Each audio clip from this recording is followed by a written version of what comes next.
বন্ধুরা, আজকের topic English pedagogy. যারা আপার প্রাইমারি বা প্রাইমারি দিতে যাচ্ছ তাদের জন্য ইংলিশ পেডাগজি খুবই একটা গুরুত্বপূর্ণ টপিক, কারণ এর জন্যে 15 মার্কস রয়েছে।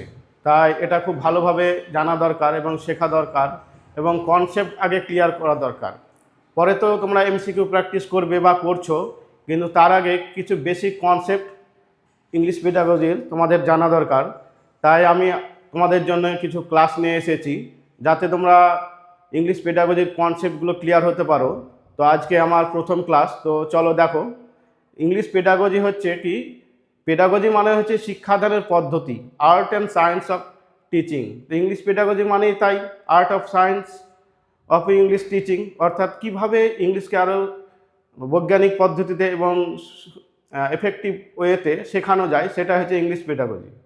তো ইংলিশ পেডাগজির কিছু কম্পোনেন্ট রয়েছে, অর্থাৎ উপাদান রয়েছে। উপাদান, কম্পোনেন্ট মানে উপাদান। যেমন আমরা যদি বলি জলের উপাদান কি, water is made of hydrogen oxygen, জলের উপাদান হচ্ছে হাইড্রোজেন এবং অক্সিজেন। সেরকমই ইংলিশ পেডাগজিরও কিছু কম্পোনেন্ট রয়েছে। তো চলো আগে সেই কম্পোনেন্টগুলো দেখে নিই। তো চলো দেখো, main components of English pedagogy. প্রথমে কি আছে? এইমস অ্যান্ড অবজেক্টস, অর্থাৎ সব কিছুর একটা লক্ষ্য এবং উদ্দেশ্য থাকে। সেরকমই ইংলিশ পেডাগজির কিছু লক্ষ্য এবং উদ্দেশ্য রয়েছে। আরও একটা কম্পোনেন্ট কি? লার্নার। লার্নার তো লাগবে, শিক্ষার্থী না হলে শেখাবে কাকে? তারপরে হচ্ছে টিচার। টিচার মানে হচ্ছে শিক্ষক, যে শিখাবেন। লার্নার যে শিখাবেন, শিক্ষক। শিক্ষকের একটা বিশাল ভূমিকা রয়েছে পেডাগজির ক্ষেত্রে। সেসব নিয়ে ডিটেলস পরে আলোচনা হবে। মেথড অ্যান্ড অ্যাপ্রোচেস, পদ্ধতি এবং দৃষ্টিভঙ্গি, অর্থাৎ কি পদ্ধতিতে কি দৃষ্টিভঙ্গিতে শেখানো হবে সেগুলো। টিচিং এইডস অ্যান্ড ম্যাটেরিয়াল, শিক্ষাদানের উপকরণ। টিচিং এইডস অ্যান্ড ম্যাটেরিয়াল অর্থাৎ টিএলএম। এভালুয়েশন অ্যান্ড অ্যাসেসমেন্ট, মূল্যায়ন এবং পর্যালোচনা। একটা জিনিস শেখানোর পরে সে কতটা শিখলো তার তো মূল্যায়ন করা দরকার, তাই না?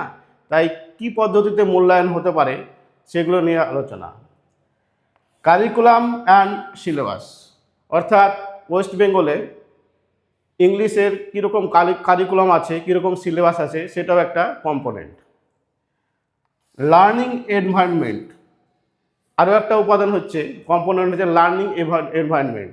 শিক্ষাদানের ক্ষেত্রে পরিবেশের একটা বিশাল গুরুত্ব রয়েছে।